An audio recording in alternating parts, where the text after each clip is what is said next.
Muy buenos días. Se abre la audiencia en vista pública señalada dentro del expediente 5744-2015, formado por amparo en única instancia, promovido por Claudia Lisset Bautista Olaverry, contra la Corte Suprema de Justicia, Cámara Civil. A continuación, el secretario general dará lectura a la relación del acto reclamado, a la petición de fondo y hará las advertencias reglamentarias para la vista. Constituye el acto reclamado en este amparo la omisión por la Corte Suprema de Justicia, Cámara Civil, de pronunciamiento en la inconstitucionalidad en caso concreto del artículo 23 de la Ley de la Educación Nacional por omisión parcial, debiendo declararse inaplicable al caso concreto. Sentencia de fecha 19 de diciembre de 2013, dictada dentro del proceso contencioso administrativo número 01011-2011-00194, a cargo del oficial segundo, Sala Primera del Tribunal de lo Contencioso Administrativo. Esta es una sentencia dictada por la Corte Suprema de Justicia, Cámara Civil, de fecha 17 de junio de 2015. Con base en los argumentos de hecho y de derecho que expresó la amparista en el escrito inicial de la acción, solicita que la Corte de Constitucionalidad, al dictar sentencia, declare con lugar la acción de amparo planteada contra la Corte Suprema de Justicia, Cámara Civil, y como consecuencia de lo anterior se ordene a dicha autoridad entrar a conocer y pronunciarse sobre la inconstitucionalidad en caso concreto interpuesta por Claudia Lisset Bautista Olaverry en el recurso de casación número 01002-2014-00191 oficial tercero contra el artículo 23 de la Ley de Educación Nacional por omisión parcial.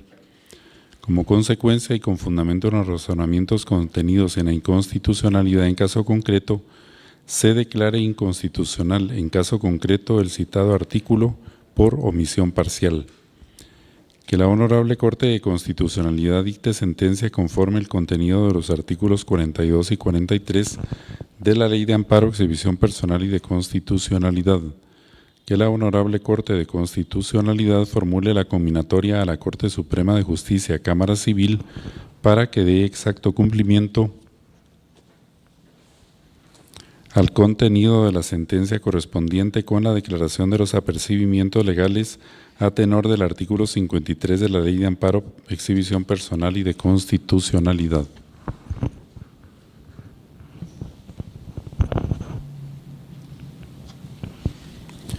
De conformidad con lo que establece el artículo 67 del Acuerdo 1-2013 de la Corte de Constitucionalidad, quien haga uso de la palabra en esta audiencia deberá dirigirse directamente al tribunal, expresar sus alegaciones en forma oral conforme al objeto de la vista pública establecido en el artículo 61 del citado acuerdo y no dar ninguna lectura a documentos, salvo que para ello cuente con autorización previa del señor presidente.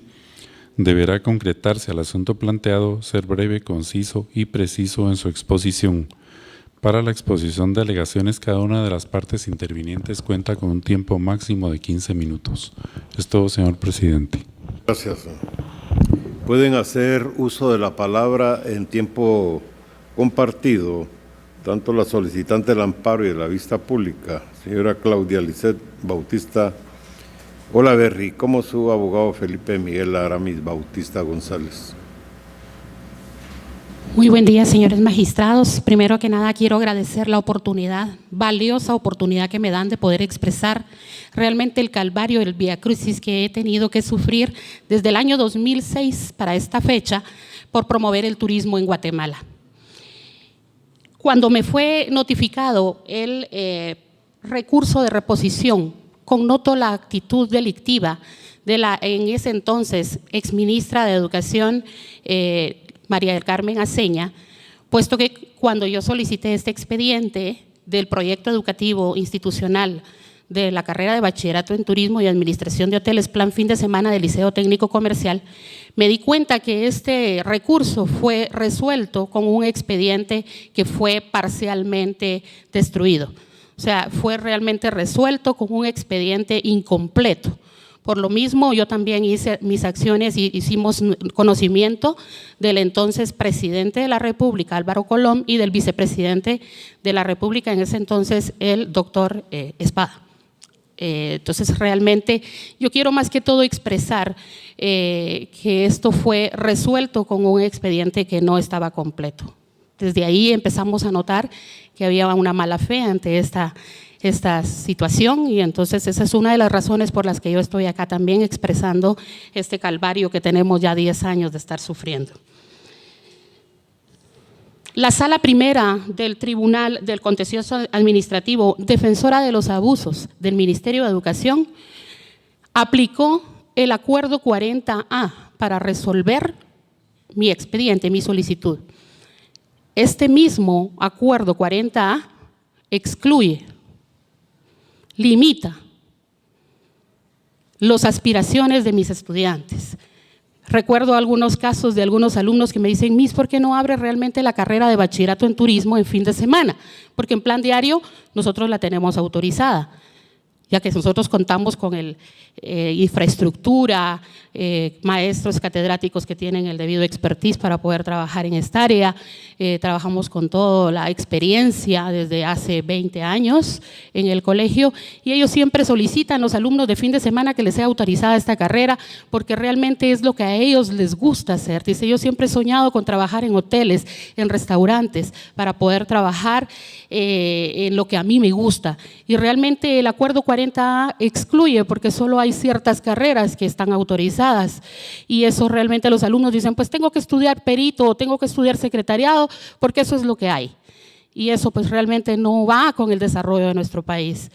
Eso es una de las cosas, y esa ha sido la base por la que nosotros no nos han autorizado esta carrera, porque no está en un acuerdo ministerial que no es supremo a la Constitución Política de la República de Guatemala.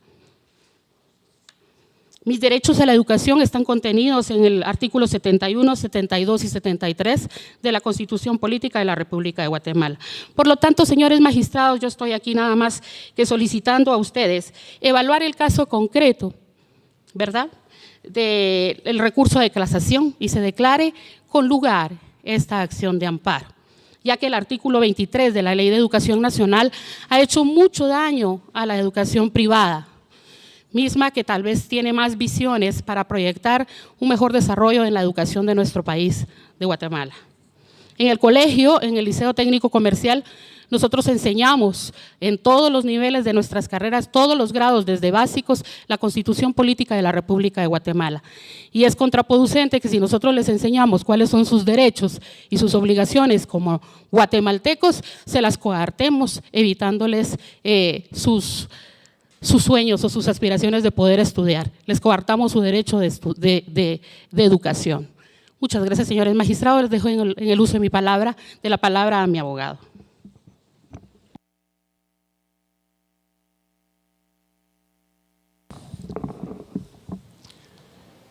Muy buenos días, señores magistrados, distinguidos abogados.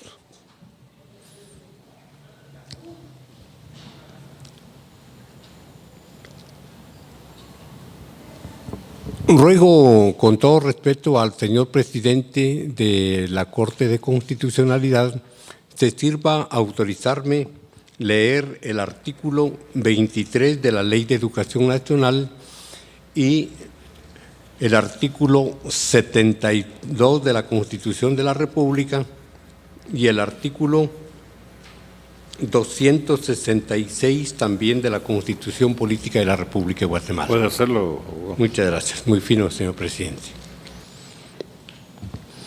Artículo 23. Definición. Los centros educativos privados son establecimientos a cargo de la iniciativa privada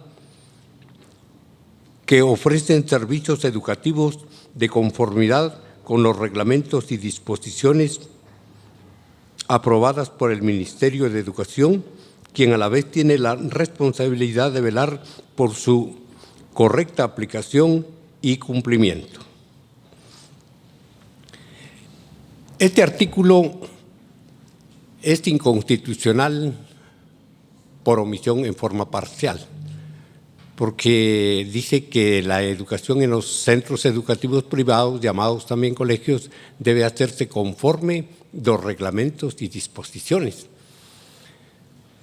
Pero los artículos 71, 72 y 73 de la Constitución de la República y valiosas sentencias de la Corte de Constitucionalidad, que inclusive le llegan a llamar a estos artículos el Código del Derecho Educativo o el Código de la Educación, realmente los derechos son bastante amplios. Este artículo 23 le ha hecho mucho daño, pero mucho daño a la educación privada. Y yo diría que también a la pública, porque esta es la mentalidad que rige en el Ministerio de Educación, regularlo todo por medio de acuerdos. E inclusive ya lo habíamos comentado en una ocasión, que lo hacen por medio de formularios y hasta con recortes de prensa. Este artículo 23, su estudio lo analizamos precisamente de una inconstitucionalidad que conoció la Corte de Constitucionalidad en relación a un artículo del Código Penal, cuyo ponente fue el señor presidente de la Corte de Constitucionalidad que está presidiendo este acto. Realmente es un estudio bastante profundo, muy inquieto el estudio, y nosotros nos dedicamos a estudiar la inconstitucionalidad de este artículo 23 por omisión parcial, precisamente tomando como base esta sentencia de la Corte de Constitucionalidad. Ahora voy a leer el artículo 72 de la Constitución Política de la República de Guatemala. Y el artículo dice así, 72, fines de la educación. La educación tiene como fin primordial el desarrollo integral de la persona humana, el conocimiento de la realidad y cultura nacional y universal. Se declara de interés nacional la educación, la instrucción, formación social y la enseñanza sistemática de la Constitución de la República y de los derechos humanos. Pero el artículo que más fundamenta la educación privada es el artículo 73. Inclusive es muy claro el artículo cuando dice que es suficiente que la educación privada pues reúna los requisitos mínimos que requiere la didáctica y la pedagogía. Sin embargo, nosotros en el proyecto educativo específico institucional experimental de la carrera de Bachillerato en Turismo y Administración de Hoteles, plan fin de semana en el Liceo Técnico Comercial, es un estudio completo, consta de 233 folios. Se hizo el estudio completo, el estudio pedagógico completo, pero tal como lo exponía la propietaria del Liceo Técnico Comercial, realmente ha sido una tarea difícil, un viacrucis, 10 años de estar viendo del Ministerio de Educación a la sala, después a la Corte Suprema de Justicia, e inclusive la honorable Sala Primera del Tribunal de lo Contencioso Administrativo, incurriendo en el delito de resolución violatoria a la Constitución de la República, le dio un valor superior al Acuerdo 40A y no a la Constitución Política de la República de Guatemala, como lo ordenan los artículos 140, 175 y 204 de la Constitución Política de la República de Guatemala. El artículo 73 también garantiza la educación, y la Corte de Constitucionalidad en la sentencia emitida en el año de 1990 hace un análisis real, objetivo y cierto, de que realmente la educación privada está ligada a los fines del Estado y como consecuencia entonces tiene que llenar las aspiraciones del Estado de Guatemala. Pero el problema de la educación en Guatemala ha sido bastante grave. Desde que comenzó el proceso educativo promovido por la Iglesia Católica, después promovido también por Justo Rufino Barrios, e inclusive, no sé a qué se debe que en el gobierno del doctor Juan José Arévalo el Congreso de la República no aprobó una ley de educación nacional y la educación se siguió rigiendo con la ley del general Jorge Ubico. Tanto en el gobierno del doctor Arévalo como el del coronel Arbenz, la educación se siguió rigiendo. Hubo una bonita corrección en los acuerdos de paz para regionalizar la educación en Guatemala. Realmente la educación de Huehuetenango no puede ser igual a la de Chiquimula. La de Petén no puede ser igual a la educación de Mazatenango. Entonces, esa regionalización realmente tuvo una visión muy importante.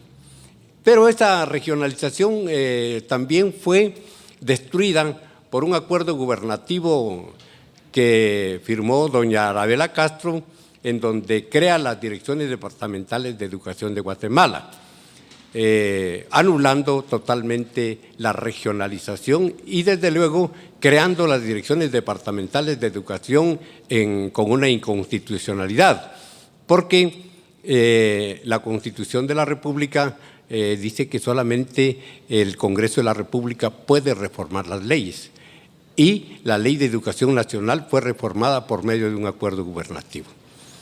En conclusión, señores magistrados,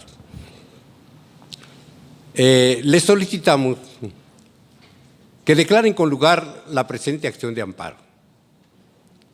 Y es una oportunidad valiosa para ustedes, señores magistrados, hacer una revisión total de este expediente que habla por sí solo de la injusticia, de la inequidad que tiene realmente el desarrollo educativo en el país. El autor del libro Teoría de la Justicia dice que la justicia es producto de la racionalidad humana. Por favor, señores magistrados, tengan la bondad de aplicar toda esa racionalidad al presente caso y declarar con lugar la presente acción de amparo. Muchas gracias por su atención. Puede hacer uso de la palabra el abogado Óscar Rubén Salazar Rodríguez, quien representa a la Procuraduría General de la Nación. Gracias, señor presidente, honorables compañeros y público presente. En este día de hoy, la Procuraduría General de la Nación se pronuncia en base en los siguientes hechos, manifestando que la misma Honorable Corte de Constitucionalidad, así como los demás tribunales extraordinarios de amparo, han establecido que la acción de amparo no puede ser una acción revisoria y que no puede estar revisando la jurisdicción ordinaria. Hay que tomar en cuenta que el acto reclamado es un acto que ya fue supervisado, revisado, analizado por el tribunal competente en las facultades que le establece la ley. Y en esto podemos determinar que no existe lo que es un agravio per se. Muchas veces hay que tomar en cuenta de que a la hora de presentar un amparo y dando la revisión, se está violando lo que establece el artículo 203 de la Constitución Política de la República de Guatemala, que es la independencia del organismo judicial. Asimismo, hay que determinar que para que pueda proceder una acción de amparo tiene que haber lo que es un agravio per se. No se puede determinar que simplemente que se haya resuelto contrario a los intereses de la hora peticionaria, se interponga una acción de amparo para poder cambiar una resolución ya establecida. En este mismo sentido, podemos determinar que la solicitante pretende es que se vuelva a revisar todo lo realizado por los ordinarios de jurisdicción ordinaria para poder obtener una resolución favorable a sus intereses. Por ese mismo medio, la Procuraduría General de la Nación el día de hoy solicita a la Honorable Corte de Constitucionalidad que niegue la presente acción de amparo. Muchas gracias. Por la Fiscalía de Asuntos Constitucionales, Amparos y Decisión Personal, hará uso de la palabra la abogada Gilda Toledo Barrios. Muy buenos días, señor presidente, honorables magistradas y magistrados de la Corte de Constitucionalidad. La Fiscalía comparece en el día y hora señalado para la vista pública señalada dentro del expediente 5744-2015, amparo en única instancia, que es promovido por Claudia Lisbeth Bautista Olaverri. Señores magistrados, el presente caso, a criterio de la Fiscalía, la protección constitucional solicitada debe ser denegada. ¿Pero por qué se hace dicha afirmación, señores magistrados? En el presente caso, sirve de antecedente una inconstitucionalidad presentada dentro de un recurso de casación fundamentada para el efecto en el artículo 117 de la Ley de Amparo. Para interponer una inconstitucionalidad, como ocurre en el presente caso dentro de una casación, debemos de tomar en cuenta lo establecido en la ley del organismo judicial, que habla sobre la forma de que debe de interpretarse la ley.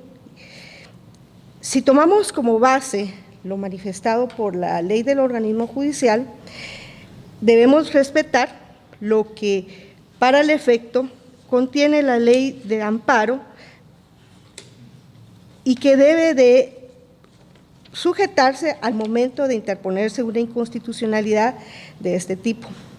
Se hace este razonamiento, señores magistrados, porque el artículo 135 siempre de la Ley de Amparo establece el requisito que debe de llenarse al momento de interponerse una inconstitucionalidad, y esta indica que debe hacerse un razonamiento, una confrontación jurídica entre la norma que se denuncia de inconstitucional frente a los artículos que se considera se encuentran violados con la aplicación de esta norma ordinaria.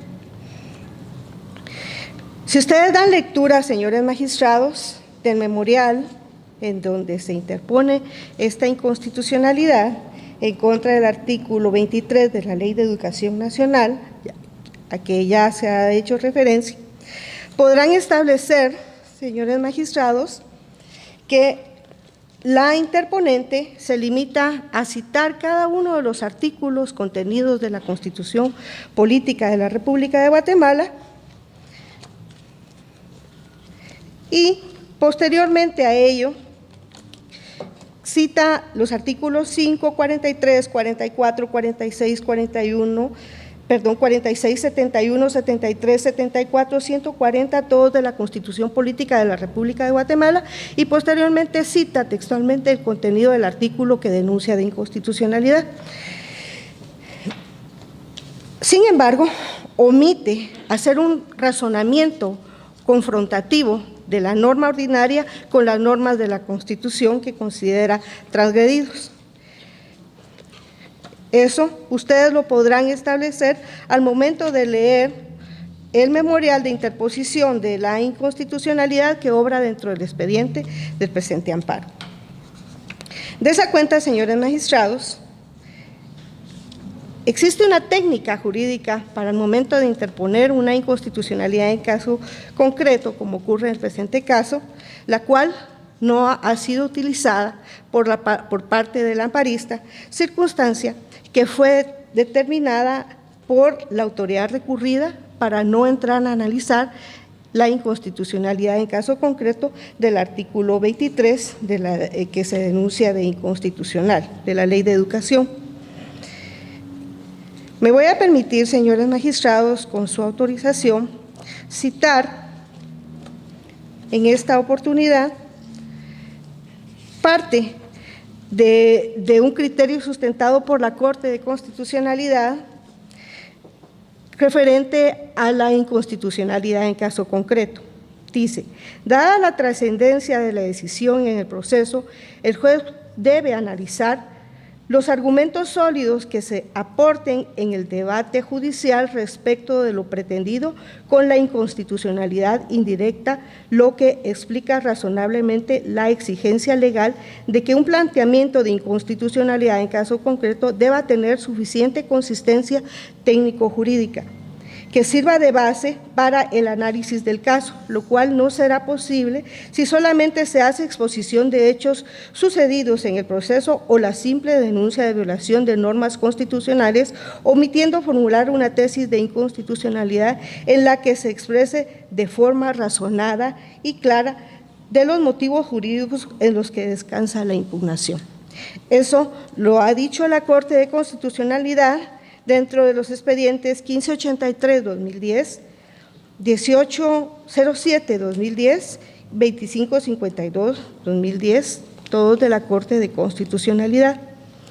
De esa cuenta, señores magistrados, no se puede conminar a través del amparo, se entre a conminar a la autoridad recurrida entre a resolver sobre una inconstitucionalidad cuando se ha omitido hacer el razonamiento jurídico anteriormente señalado. De esa cuenta, con todo respeto, en esta oportunidad el Ministerio Público solicita que la protección constitucional solicitada debe ser denegada en virtud que la autoridad recurrida ha actuado en el ámbito de sus facultades al no entrar a conocer la inconstitucionalidad relacionada de acuerdo a lo establecido en el artículo 633 del Código Procesal Civil y Mercantil, el cual le faculta, como ocurre en el presente caso, a desestimar la casación. Únicamente, señores magistrados. Se da por finalizada la presente vista pública.